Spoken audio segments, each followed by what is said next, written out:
नमस्कार दोस्तों, स्वागत है आपका अपने यूट्यूब चैनल प्री स्कॉलर्स में। मेरा नाम मनीष शर्मा। मैं हाजिर हूँ आपको सितंबर महीने के करंट अफेयर का बैंकिंग अवेयरनेस से संबंधित कंप्लीट ट्यूटोरियल लेकर, जो आने वाले एग्जाम के लिए आपके लिए बहुत ही महत्वपूर्ण रहेगा।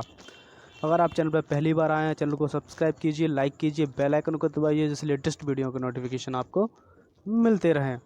और हाँ, अगर आपने पिछले वीडियो नहीं देखे हैं तो उन वीडियोज़ को भी देखिए। हिस्ट्री से संबंधित, करंट अफेयर से संबंधित, जो आपके आने वाले एग्जाम के लिए बहुत ही महत्वपूर्ण है, उनके लिंक आपको डिस्क्रिप्शन में मिल जाएंगे। तो चलते हैं आज के अपने वीडियो की तरफ।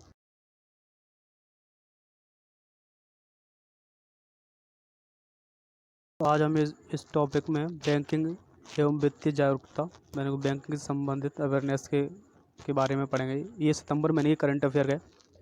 अगर आप पिछले अगस्त महीने करंट अफेयर पढ़ना चाहते हैं तो हमने पिछली वीडियो देखिए। अगर आप लेटेस्ट क्वेश्चंस और लेटेस्ट क्विज़ आप डेली अगर आप देना चाहते हैं तो हमारे टेलीग्राम चैनल को सब्सक्राइब कीजिए। उसमें हम डेली करंट अफेयर क्वेश्चन डालते रहते हैं, तो वहाँ पे आपको और भी नॉलेज इंक्रीज होगा। तो चल बढ़ते हैं अपने टॉपिक की तरफ। तो इसमें जो पहला पॉइंट है, वेदांता ने 10,000 करोड़ रुपये हेतु संबंध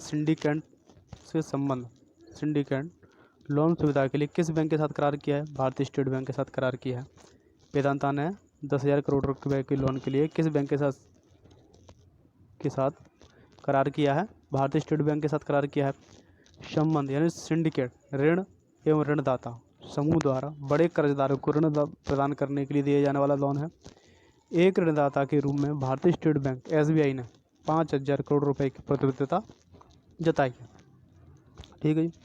सेकंड पॉइंट है, किस बैंक ने एक वर्चुअल संपत्ति प्रदर्शनी होम उत्सव शुरू की है, जो देश के प्रमुख शहरों के प्रसिद्ध डेवलपर्स द्वारा डिजिटल रूप से रियल एस्टेट परियोजना प्रदर्शित करेगी? किसने किया है? ICICI बैंक ने। यह प्रदर्शनी ICICI बैंक के ग्राहकों और अन्य लोगों के लिए भी उपलब्ध रहेगी। जो ICICI बैंक में जो उनके ग्राहक, ICICI बैंक के जो ग्राहक होंगे, जिनको वहाँ पे खाते होंगे, उनके लिए और अन्य लोग, मतलब आम लोगों के लिए भी उपलब्ध रहेगी। यह उन्हें बेहतर सुविधाएं प्रदान करती है, क्योंकि वे इन परियोजनाओं को अपने घर और कार्यालय आसानी से ऑनलाइन देख सकते हैं। ठीक है जी।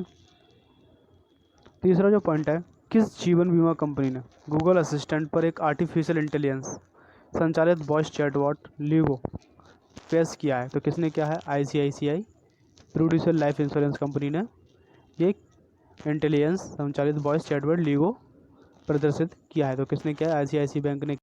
अब इससे होगा क्या? इससे कंपनी के पॉलिसी धारक केवल वॉइस कमांड द्वारा अपने प्रश्न पूछ सकेंगे। यह ग्राहकों के लिए आसान और सुविधाजनक सर्विस टच पॉइंट प्रदान करता है। मतलब ICICI prudential life insurance company के जो ग्राहक होंगे वो डायरेक्ट गूगल असिस्टेंट से अपने क्वेश्चन पूछ सकेंगे और उनको वहाँ पर आंसर मिल जाएंगे। लीगो की कार्यप्रणाली का गूगल असिस्टेंट तक विस्तार कंपनी की ग्राहकों के पसंदीदा प्लेटफॉर्म पर आने और उन्हें एक शानदार अनुभव प्रदान करने के लिए कार्यनीति का हिस्सा है। चौथा जो पॉइंट है, किस बैंक ने innovative point of sale POS टर्मिनलों के माध्यम से बैंक डेबिट कार्ड की सुविधाजनक और किफ़ायती विकल्प प्रदान करने के लिए innovative payment solutions private limited के साथ साझेदारी की है? फिर से ध्यान से सुनना इसको। किस बैंक ने, मतलब उस बैंक ने innovative point of sale POS टर्मिनलों के माध्यम से बैंक डेबिट कार्ड के सुविधाजनक और किफ़ायती विकल्प प्रदान करने के लिए innovative payment solution private limited के साथ साझेदारी की? किसने किया है? फेडरल बैंक ने किया है।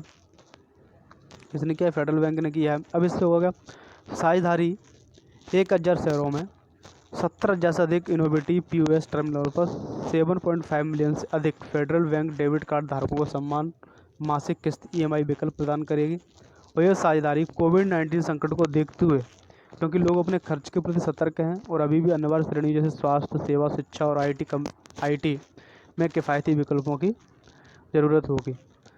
ठीक है। तो किसने किया है? फेडरल बैंक ने किया है। कहाँ पे किया? 1,000 शहरों में 17,000 से अधिक इनोवेटिव POS में 7.5 मिलियन से अधिक फेडरल बैंक ने डेबिट कार्ड धारकों को सम्मान मासिक EMI का विकल्प दिया है। तो चलते अपने आगे। पांचवा जो पॉइंट है, किस राज्य सरकार को अपनी फसल बीमा company Andhra Pradesh general insurance company, कौन सी? APGIC, कौन सी? APGIC LIC बनाने के लिए बीमा विनियामक एवं विकास प्राधिकार IRDA से अनुमति मिली है। किसको मिली है? आंध्र प्रदेश को मिली है। किसको मिली है? आंध्र प्रदेश को। किस मतलब फसल बीमा कंपनी, खुद की फसल बीमा कंपनी गवर्नमेंट जो बना रही की है वो आंध्र प्रदेश गवर्नमेंट कर रही है। आंध्र प्रदेश, बिहार, पश्चिम बंगाल जिस कुछ राज्यों में से है जिन्होंने अपनी फसल बीमा योजना चुनी है। ठीक है। Andhra Pradesh general insurance company APJC राज्य की 22 फ्री फसल बीमा योजना चलाएगी। छठवां जो पॉइंट, किस सार्वजनिक क्षेत्र कंपनी ने लगभग 500 परियोजनाओं के विकास पर 1.22 लाख करोड़ रुपए का निवेश करने का फैसला किया है? किसने किया है? कोल इंडिया लिमिटेड ने किया है। इससे होगा, इसमें देश में कोयला मिको से संरचना प्रयोगों विकास, अन्वेषण और स्वच्छ कोयला प्रौद्योगिकी शामिल है। निवेश का प्रदेश उद्देश्य भारत को कोयले के भंडार में आत्मनिर्भर बनाना और 2023 और 2024 तक, फिर कब तक? 2023 और 2024 तक 1 बिलियन टन का उत्पादन लक्ष्य हासिल करने का लक्ष्य इन्होंने लिया है। तो किसने लिया है? कोल इंडिया लिमिटेड ने लिया है। किस लाइफ इंश्योरेंस कंपनी ने पूरे भारत में सैन्य छावनी यानी सैन्यों के जो कैंप होते हैं के क्षेत्रों काम करने वाले कर्मचारियों के लिए एक समूह जीवन बीमा योजना, छावनी कोविड योद्धा संरक्षण योजना लॉन्च की है? किसने किया? जीवन बीमा निगम LIC ने किया है। मतलब जो सैनिकों की जो कैंप, जो छावनी वाले क्षेत्र होते हैं वहाँ पर जो कर्मचारी कार्य करते हैं उनके लिए उन्होंने छावनी कोविड योद्धा संरक्षण योजना लॉन्च की है। तो LIC ने किया है। भारत में 62 छावनियों में केंद्रीय प्रायोजित योजना CSS के कार्यान्वयन में सुधार के लिए रक्षा मंत्रालय और रक्षा संपदा महानिदेशालय DGDE द्वारा आयोजित 2 दिवसीय वेबिनार को में ये लॉन्च किया गई थी। ये जो LIC ने जो मतलब योजना चलाई है वो DGDE और CSS के वेबिनार में लॉन्च किया गया था। कौन सा निवेश बैंक कानपुर की पहली मेट्रो लाइन के लिए 650 मिलियन पाउंड का निवेश करेगा? यूरोपियन इन्वेस्टमेंट बैंक कानपुर की मेट्रो में 650 मिलियन पाउंड का निवेश करने जा रहा है। Uttar Pradesh rail corporation limited UPMRC इस परियोजना के लिए प्रवर्तक वित्तीय मध्यस्थ है। मतलब वहाँ की गवर्नमेंट के द्वारा और यूरोपियन इन्वेस्टमेंट के बीच में मध्यस्थता का काम किया है। 650 मिलियन पाउंड लगभग 5,551.99 करोड़ रुपए का निवेश भारत में हरित अवसंरचना और संपर्क में EIB का 5वां निवेश है। इससे पहले भोपाल, पुणे, बेंगलोर और लखनऊ में निवेश हुआ है। ठीक है, ये 5वां EIB का 5वां निवेश है। ठीक है, और इससे पहले भोपाल, पुणे, बेंगलोर और लखनऊ में निवेश कर चुके हैं। यह निवेश भारत सरकार और उसके शहरी विकास स्मार्ट सिटी मिशन को बढ़ावा देगा क्योंकि कानपुर देश पहले 100 नियोजित स्मार्ट शहरों में से एक है। ठीक, अगला जो पॉइंट है, किस संस्था के साथ data security council of India DSCI ने fraud and risk management in digital payments नामक रिपोर्ट जारी की है? तो किसने किया है? PayPal India. किसने किया है? पेपल इंडिया ने किया है। तो NASSCOM एंड नास्कॉम द्वारा स्थापित डेटा सुरक्षा पर सर्वोच्च संस्था data security council of India DSCI ने पेपल इंडिया के साथ मिलकर fraud and risk management in digital payment नामक एक रिपोर्ट जारी की। इस रिपोर्ट में उपभोक्ताओं, MSME व्यवसायों के लिए सुरक्षित भुगतान का सुझाव दिया गया क्योंकि भारत में ई-कॉमर्स बाजार और UPI लेनदेन हाल के दिनों में कई गुना बढ़े हैं। इसने भुगतान परितंत्र में खतरा और इसकी रोकथाम पर भी चर्चा की गई है। तो किसने किया है? ये संस्था के साथ data security council of India DSCI ने तो फ्रॉड को रोकने के लिए, ऑनलाइन पेमेंट को जो फ्रॉड रोकने के लिए पेपल इंडिया ने किया है। आगे चलते हैं अपने 10वां जो पॉइंट है अपना, राष्ट्रीय सांख्यिकी कार्यालय द्वारा जारी आंकड़ों के अनुसार वित्त वर्ष 20 और 21 से, मतलब जो फाइनेंशियल ईयर है अपनी 2020-2021 से पहली तिमाही में भारत की GDP की वृद्धि में संकुचन क्या है? तो कितना है? 23.9% है। कितना हुआ है?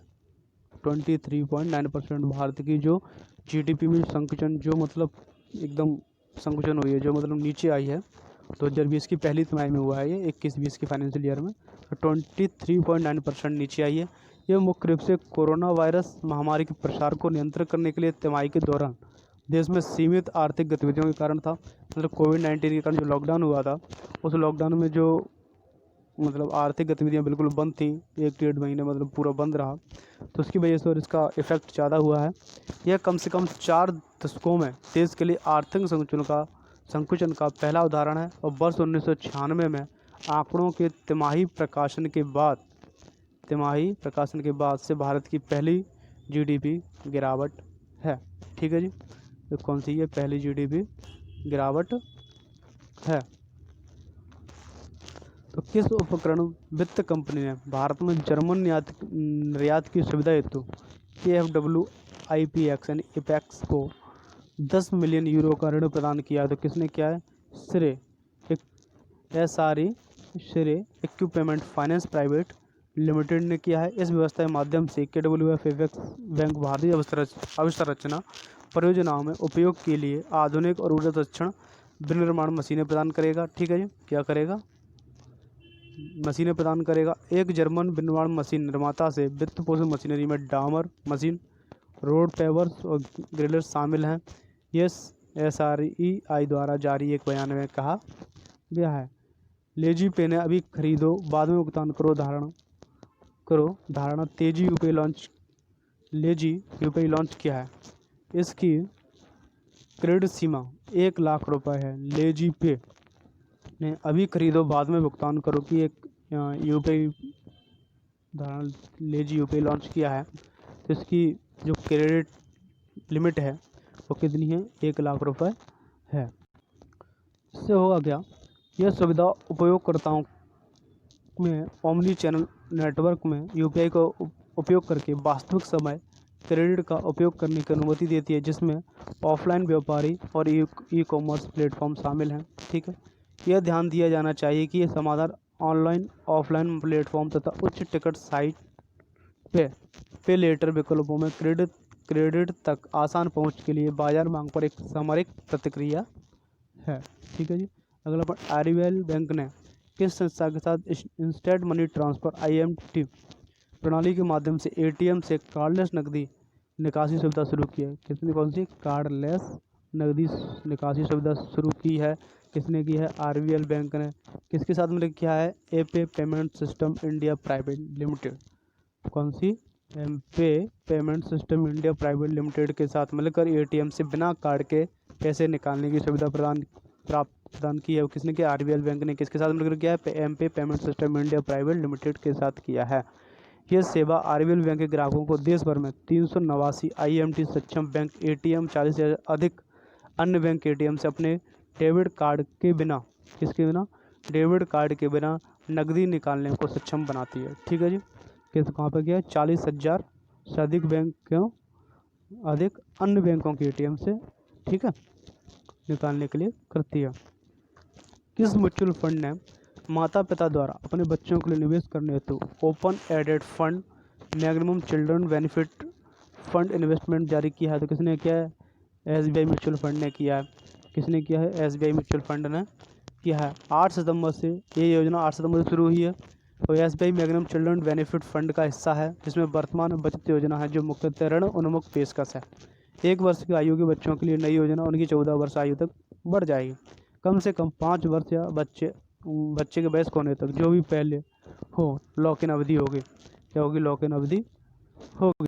इसमें आज देखते हैं किस राज्य सरकार ने स्टेट रोड ट्रांसफॉर्मेशन प्रोजेक्ट के कार्यान्वयन हेतु विश्व बैंक के साथ $82 मिलियन का ऋण समझौते पर हस्ताक्षर किए? किसने किया? हिमाचल प्रदेश ने किया। कितनी? $82 मिलियन का ऋण विश्व बैंक के साथ लिया जा रहा है। किसके लिए? सरकार ने स्टेट रोड ट्रांसफॉर्मेशन के प्रोजेक्ट के लिए $82 मिलियन का ऋण लिया जा रहा है हिमाचल प्रदेश गवर्नमेंट के द्वारा। परियोजना हिमाचल प्रदेश के परिवहन और सड़क सुरक्षा संस्था को मजबूत करेगी। इसका उद्देश्य राज्य सड़क नेटवर्क को स्थित सुरक्षा, लचीलापन और यांत्रिक मानकों में सुधार करना है। किस सार्वजनिक क्षेत्र के बैंक ने उच्च शुद्ध संपत्ति वाले व्यक्तियों के लिए एक international contactless debit card signature visa debit card, कौन सा? Signature visa debit card launch किया है, जो 10 लाख रुपए और उससे अधिक की औसत कमाई शेष राशि बनाए रखते हैं? किसने किया? बैंक ऑफ इंडिया ने। सार्वजनिक क्षेत्र को बैंक ने, मतलब सार्वजनिक क्षेत्र जो पब्लिक बैंक है, ये क्षेत्र के बैंक ना उच्च शुद्ध संपत्ति वाले व्यक्तियों के लिए, जो मतलब बहुत ही अच्छी संपत्ति वाले हैं उनके लिए international contactless debit card signature visa debit card launch किया। तो किस बैंक ने किया है ये? बैंक ऑफ इंडिया ने किया है। यह इंटरनेशनल कॉन्टैक्टलेस डेबिट कार्ड धातु और प्लास्टिक में उपलब्ध होगा, मतलब धातु और प्लास्टिक दोनों में ये उपलब्ध रहेगा। इस कार्ड में खर्च सीमा POS तथा इसमें ई-कॉमर्स में 5 लाख रुपये और ATM पर 1 लाख रुपये होगी। मतलब इसकी जो खर्च सीमा है जो लिमिट है इसकी, वो कितनी है? ई-कॉमर्स साइट पर खर्च करने के लिए इसमें कम से कम 5 लाख रुपये खर्च कर सकते हैं और ATM से 1 लाख रुपये आप खर्च कर सकते हैं। अगला जो पॉइंट है, कौन सी फाइनेंस कंपनी एक पोर्टल पे बीमा शुरू करेगी जिसके माध्यम से जिसके माध्यम से वो अपने बीमा ब्रोकरेज के ग्राहकों को डिजिटल सेवाएं प्रदान करेगी? महिंद्रा इंश्योरेंस ब्रोकर्स लिमिटेड किसके द्वारा की जा रही है? महिंद्रा ब्रोकर्स एंड लिमिटेड के द्वारा ये लॉन्च किया जा रहा है। अब इससे फ़ायदा क्या होगा?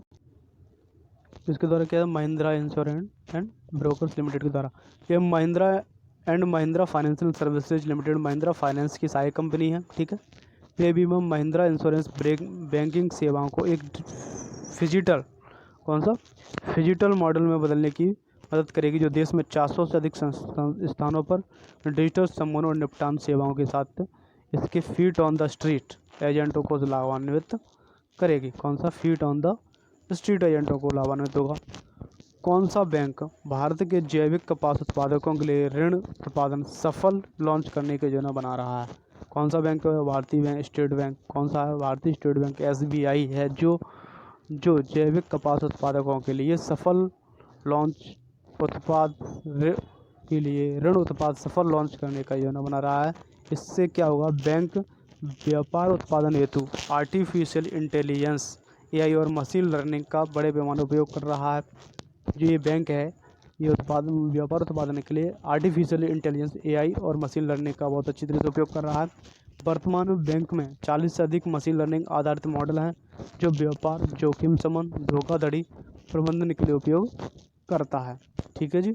आगे हम देख अगला जो पॉइंट है, किस बैंक ने भारतीय बैंकिंग संघ IBA द्वारा तैयार enhanced access and service excellence ease banking सुधार सूचकांक 2020 में शीर्ष स्थान हासिल किया? किसने? बैंक ऑफ बड़ौदा ने किया है। भारतीय state bank, oriental bank of commerce, OBC को क्रमशः दूसरा और तीसरा स्थान मिला। मतलब SBI और OBC को SBI दूसरे नंबर पर आया है और OBC तीसरे नंबर पर आया है, ठीक है जी। किसके साथ? IBA द्वारा जो enhanced access and service excellence ease banking सुधार सूचकांक में bank of Baroda first number पर है, SBI सेकंड पे है और ओरिएंटल बैंक ऑफ कॉमर्स तीसरे स्थान पर है। भारतीय बैंकिंग संघ IBA ease enhanced access and service excellence सुधार सूचकांक बनाता है। भारत में जो IBA है वो ईज बनाता है जो बैंकिंग सूचकांक सुधार है, ठीक है जी। फिच रेटिंग्स की भारतीय शाखा Indian ratings and research INRA द्वारा भारत के वित्त वर्ष 2021 के सकल घरेलू उत्पादन पूर्वानुमान है। मतलब फिच रेटिंग्स की भारतीय शाखा है जो है उसकी रेटिंग के द्वारा भारत के वित्त वर्ष 2021 से मतलब 2021 के सकल घरेलू GDP का उत्पादन कितना होगा? -11.8% होगा, ठीक है जी। ये उसका पूर्वानुमान है, आगे कुछ भी चेंजेस वो भी हो सकते हैं इसमें। तो ये हुए बैंकिंग सुधार अवेयरनेस से संबंधित 20 पॉइंट। ये वीडियो अब लंबा होता जा रहा है। वीडियो आपको कैसा लगा कमेंट सेक्शन में जरूर कमेंट करके हमें बताइए और चैनल को सब्सक्राइब जरूर कीजिए और हमारे टेलीग्राम चैनल को सब्सक्राइब कीजिए जिससे आपको लेटेस्ट नोटिफिकेशन आपको मिलते रहें। थैंक यू, धन्यवाद।